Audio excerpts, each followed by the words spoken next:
이 세상에는 눈에 보이지 않지만 분명히 작용하는 힘이 있습니다. 사람들은 그것을 하늘이라 부르고 부처님은 업이라 하셨습니다. 하늘은 겉으로 화려한 사람보다 보이지 않는 자리에서 선을 쌓는 사람을 귀히 여깁니다. 한마디 말로 누군가의 마음을 살리고 작은 배려로 하루의 무게를 덜어주는 사람, 그가 바로 하늘을 감동시키는 사람입니다. 복은 먼 곳에서 오는 보물 상자가 아니라 지금 이 순간 내 마음에서 자라나는 씨앗입니다. 오늘 내가 어떤 마음을 내었는가, 그것이 내일의 길을 만듭니다. 선한 마음은 물결처럼 번져가고 그 물결은 언젠가 다시 나에게 돌아옵니다. 이것이 업의 순환이며 인연의 작용입니다. 복을 구하기 전에 먼저 마음을 닦으십시오. 마음이 맑아지면 바라는 것들이 제자리를 찾아옵니다. 하늘이 감동하는 마음은 몇 가지 모습으로 드러납니다. 첫째, 남의 허물을 들추지 않는 마음입니다. 사람은 누구나 실수합니다. 허물을 보았을 때 즉시 판단하는 대신 그 뒤의 사정을 살피는 사람, 그의 눈길은 따뜻하고 그의 침묵은 깊습니다. 허물을 덮는다는 것은 잘못을 묵인한다는 뜻이 아닙니다. 먼저 상처를 덮어 피가 먹게 하고 그 다음에 고치는 일입니다. 둘째, 도움을 주고도 생색내지 않는 마음입니다. 준 것을 오래 기억하면 공덕은 얇아지고 잊으면 공덕은 깊어집니다. 손을 내밀고 결과에 집착하지 않으며 상대의 변화가 느려도 초조해하지 않는 마음, 그 마음이 하늘을 움직입니다. 셋째, 누가 보지 않아도 바르게 사는 마음입니다. 어두운 밤에도 스스로를 속이지 않는 습관, 그것이 복의 그릇입니다. 넷째, 원망보다 감사를 먼저 꺼내는 마음입니다. 뜻대로 되지 않는 날에도 그래도 다행이다, 그 말을 할 수 있는 사람, 그에게는 작은 기회도 문이 됩니다. 다섯째, 맡은 일을 성실히 마무리하는 마음입니다. 큰 일을 꿈꾸더라도 작은 일을 허투루 하지 않는 습관, 약속을 지키는 마음은 세상을 향한 예의이며 자신을 향한 존중입니다. 복을 짓는 일은 언제나 말에서 시작됩니다. 혀끝에서 나온 말은 곧 마음의 그림자입니다. 불필요한 말로 타인을 상하게 하면 그 상처가 돌아와 나를 베고, 필요한 말로 타인을 살리면 그 숨결이 다시 나를 일으킵니다. 내 말이 길이 될 것인가, 장벽이 될 것인가? 이 질문을 마음에 새기면 오늘의 대화가 달라집니다. 말의 온도는 사람의 온도이고 사람의 온도는 인연의 온도입니다. 따뜻한 말은 인연을 모으고 차가운 말은 인연을 흩습니다. 마음이 차가워질 때면 잠시 멈추고 숨을 느껴보십시오. 숨은 언제나 지금 여기에 있고 지금 여기에 있는 마음은 늘 새로 시작할 수 있습니다. 하늘이 감동하는 사람은 시련을 대하는 태도부터 다릅니다. 시련이 오면 그는 먼저 멈춰서서 배우려 합니다. 이 일은 내게 무엇을 가르치려 하는가? 불편을 원망하면 고통은 커지고 불편을 배움으로 삼으면 고통은 짧아집니다. 추운 겨울이 씨앗을 단단히 하듯 불리한 조건은 나를 단단하게 만듭니다.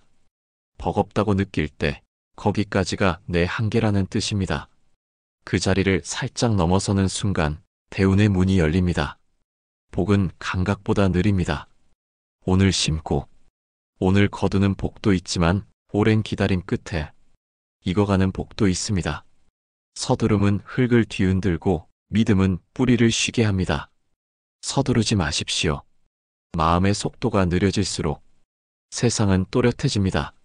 서두름이 사라지면 감사가 들리고 감사가 들리면 복이 머뭅니다. 감사는 현존의 기술이며 복은 현존의 결과입니다. 이제 오늘 하루를 돌아봅니다. 누군가에게 미소를 건넨 순간, 불필요한 말을 삼킨 순간, 입장 바꿔 생각한 순간, 그 찰나들이 모여 당신의 내일을 만듭니다. 마음이 향기를 머금으면 길은 자연스럽게 열립니다. 하늘은 큰 공보다 작은 진심을 기억합니다. 요란한 약속보다 조용한 실천을 사랑합니다. 오늘 당신이 이미 하고 있는 것들 그대로 이어가십시오. 필요할 때 손을 내밀고 필요 없을 때 물러서며 살리는 말만 사용하십시오. 그렇게 하루를 쌓으면 어느 날 문득 오래 기다리던 복이 찾아옵니다. 그때 알게 됩니다. 대우는 선물이 아니라 묵묵히 빚어온 마음의 모양이라는 것을. 모든 시작은 언제나 마음에서 이루어집니다. 그러나 마음만으로는 부족할 때가 있습니다. 마음이 행동을 만나야, 인연이 움직이고 행동이 습관이 되어야 복이 머뭅니다. 두 가지를 지니십시오. 하나는 뜻, 하나는 길입니다. 뜻은 왜 선을 행하는가? 길은 어떻게 선을 행할 것인가? 뜻이 흐려지면 길을 잃고 길이 없으면 뜻은 현실을 건너지 못합니다. 아침에는 감사 한 줄, 낮에는 배려 한 가지, 저녁에는 성찰 세 문장. 이 세 가지를 꾸준히 하면 마음의 온도가 일정해집니다. 일정한 마음은 좋은 인연을 불러옵니다. 시련이 오래 머물 때가 있습니다. 계획이 틀어지고 사람이 떠나고 몸과 마음이 흔들릴 때 우리는 종종 묻습니다. 왜 하필 나인가? 그러나 이 질문은 답을 찾기 어렵습니다. 대신 이렇게 물어보십시오. 지금 이 자리에서 가장 선한 선택은 무엇인가? 대답은 작을 것입니다. 그러나 그 작은 대답이 당신을 구합니다. 괴로움은 미래의 상상에서 커지고 평안은 현재의 선택에서 자랍니다. 시련이 왔다면 먼 미래를 걱정하지 말고 오늘의 선을 선택하십시오. 전화 한 통의 안부, 짧은 메모의 격려, 미루던 사과의 시작. 그 작은 선이 당신의 마음을 단단하게 만듭니다. 바닥이 단단해지면 파도가 와도 흔들리지 않습니다. 그때 하늘은 조용히 길을 엽니다. 복이 다가올 때 징조가 있습니다. 마음이 잔잔해질 때, 괜히 기분이 고요히 맑을 때, 뜻밖의 도움이 자연스럽게 이어질 때, 소소한 일에도 감사가 일어날 때, 그것이 복의 신호입니다. 이 문장을 들을 때마다 잠시 숨을 고르십시오. 청자의 마음이 자신의 하루를 떠올릴 수 있도록 조용히 멈추는 쉼, 그 쉼이 복을 부릅니다. 복을 지키는 일은 받는 일보다 어렵습니다. 탐욕은 복의 적이고 비교심은 복의 문을 닫습니다. 비교는 기준을 흐리게 하고 기준을 잃은 마음은 방향을 잃습니다. 방향을 잃은 마음은 결국 자신을 잃습니다. 비교의 불을 끄는 가장 빠른 방법은 감사입니다.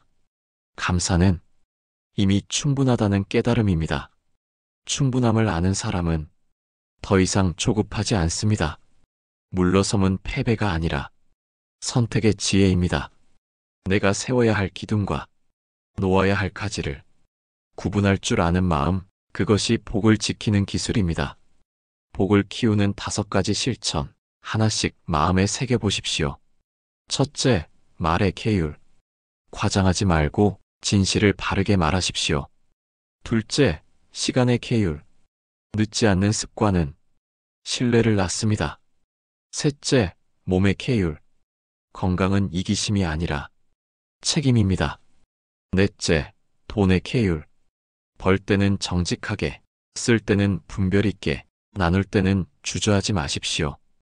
다섯째, 침묵의 계율. 말해야 할 때 말하고 말하지 않아야 할 때는 조용히 침묵하십시오. 침묵은 때로 가장 큰 자비입니다. 나눔에 대해 부처님은 말씀하셨습니다. 물은 흘러야 썩지 않는다. 나눔도 그렇습니다. 멈추면 고이고 고이면 썩습니다. 시간을 나누고 관심을 나누고 지식을 나누십시오. 나눔은 가진 자만의 일이 아닙니다. 마음을 가진 모든 이의 일입니다. 넓은 마음은 복을 담는 큰 그릇입니다. 익명의 기부, 조용한 배려, 불편한 일의 대신함. 사람들은 잊어도 하늘은 잊지 않습니다. 이름은 사라져도 마음은 남습니다. 명상의 시간입니다. 어깨에 힘을 풀고 천천히 숨을 들이마시며 속으로 읊조리십시오. 감사합니다. 놓아줍니다. 이 두 문장을 숨결에 맞춰 되뇌면 가슴의 파도가 낮아집니다. 눈앞에 한 사람, 오늘 마주칠 한 가지 일, 지금 손에 쥔 한 도구를 떠올리십시오. 이 인연을 귀히 하겠습니다. 이 일을 정성껏 하겠습니다. 그 마음으로 하루를 시작하십시오. 복은 그런 다짐이 습관이 될 때 머뭅니다. 습관이 성품이 되고 성품은 운명을 바꿉니다. 대우는 갑자기 쏟아지는 금빛 비가 아닙니다. 수많은 날에 맑은 물방울이 모여 이룬 호수입니다. 호수는 요란하지 않지만 목마른 이에게 물을 줍니다. 오늘 당신이 건넨 위로 한 줄, 삼킨 분노 한마디, 기꺼이 대신한 수고 하나, 그것들이 모여 넉넉한 호수를 만듭니다. 그때 하늘은 미소 지을 것입니다. 오래 보았다. 이제 열릴 시간이다. 조급해하지 마십시오. 바른 마음으로, 바른 말과 바른 걸음으로 오늘을 채우십시오. 하늘은 당신의 진심을 알아봅니다. 진심은 반드시 길을 엽니다. 그 길의 이름이 바로 대운입니다. 복은 짓는 것보다 지키는 것이 더 어렵습니다. 복을 쌓는 사람은 많지만 그 복을 오래 간직하는 이는 드뭅니다. 하늘은 깨끗한 마음에만 복을 머물게 합니다. 탐욕이 생기면 복은 흐려지고 비교심이 일어나면 복은 멀어집니다. 남의 복을 부러워하기보다 지금 내 곁에 있는 복을 소중히 여기십시오. 지금 숨 쉬는 이 순간 그 자체가 복입니다. 복을 지키는 마음에는 세 가지 힘이 있습니다. 첫째는 겸손의 힘. 복이 클수록 고개를 숙이십시오. 고개를 숙이면 하늘은 더 많은 복을 얹어줍니다. 둘째는 감사의 힘. 감사는 복의 뿌리를 단단히 잡아줍니다. 감사가 깊을수록 복은 오래 머뭅니다. 셋째는 나눔의 힘. 나누면 복은 줄어드는 것이 아니라 흘러서 커집니다. 하늘은 흐르는 강물을 사랑합니다. 고여있는 복은 썩고 흐르는 복은 향기를 냅니다. 부처님은 말씀하셨습니다. 물은 흘러야 썩지 않는다. 복도 그렇습니다. 흘러야 맑습니다. 돈이든 말이든 마음이든 나누는 곳에 생명이 있습니다. 나눔은 거창한 일이 아닙니다. 잠시의 미소, 한 줄의 위로, 짧은 침묵 속의 배려. 그것이면 충분합니다. 복을 나누는 사람은 항상 마음이 가볍습니다. 그는 계산하지 않습니다. 주고도 있고 도와주고도 바라지 않습니다. 하늘은 그런 사람을 조용히 돕습니다. 삶의 길이 막히려 할 때 뜻밖의 문이 열리는 이유, 그것은 과거의 나눔이 오늘의 길을 비추기 때문입니다. 나눔의 종류는 많습니다. 돈을 나눌 수도 있고, 시간을 나눌 수도 있고, 마음을 나눌 수도 있습니다. 때로는 괜찮아요. 그 한마디가 가장 큰 보시가 됩니다. 그 말 한 줄로 한 사람의 마음이 살아나고 그 복은 다시 당신에게 돌아옵니다. 하늘은 이름보다 마음을 기억합니다. 사람들은 잊어도 하늘은 잊지 않습니다. 이름은 바람에 흩어지지만 진심은 인연 속에 남습니다. 명성은 잠시 빛나지만 진심은 오래 비춥니다. 그러니 이름을 남기려 하지 말고 마음을 남기십시오. 마음이 남으면 그것이 바로 복의 향기입니다. 복을 지키는 또 하나의 방법은 욕심을 덜어내는 것입니다. 가지려 할수록 손은 무거워지고 놓아줄수록 마음은 가벼워집니다. 비워야 새로 채울 수 있습니다. 비움은 손해가 아니라 준비입니다. 비워진 그 자리에 하늘이 복을 담습니다. 삶이 힘들 때마다 스스로에게 이렇게 말해보세요. 나는 이미 많은 복을 받고 있다. 그 한마디가 당신의 파도를 잠재웁니다. 복은 불평을 멀리하고 감사를 가까이 하는 사람 곁에 머뭅니다. 이제 잠시 눈을 감고 오늘 하루를 떠올려 봅니다. 무심코 한 선행, 참아낸 한순간, 감사한 한 장면, 그 순간들이 모여 당신의 내일을 만듭니다. 복은 하루의 진심 속에서 익습니다. 하늘은 당신의 마음을 조용히 지켜보고 있습니다. 당신이 꾸밈없이 살고 조용히 선을 행할 때 그 마음에 감동합니다. 대우는 멀리 있지 않습니다. 지금의 삶 속에서 조용히 자라고 있습니다. 하루의 성실함, 한마디의 따뜻함, 한 걸음의 인내가 모여 대운이 됩니다. 그러니 오늘도 조용히 그러나 단단하게 당신의 길을 걸으십시오. 하늘은 반드시 그 마음을 알아봅니다. 진심은 언젠가 복이 되어 돌아옵니다. 그 복이 자라 당신의 삶을 비추는 날, 하늘은 이렇게 속삭일 것입니다. 오래 지켜봤다. 이제 복이 익었다.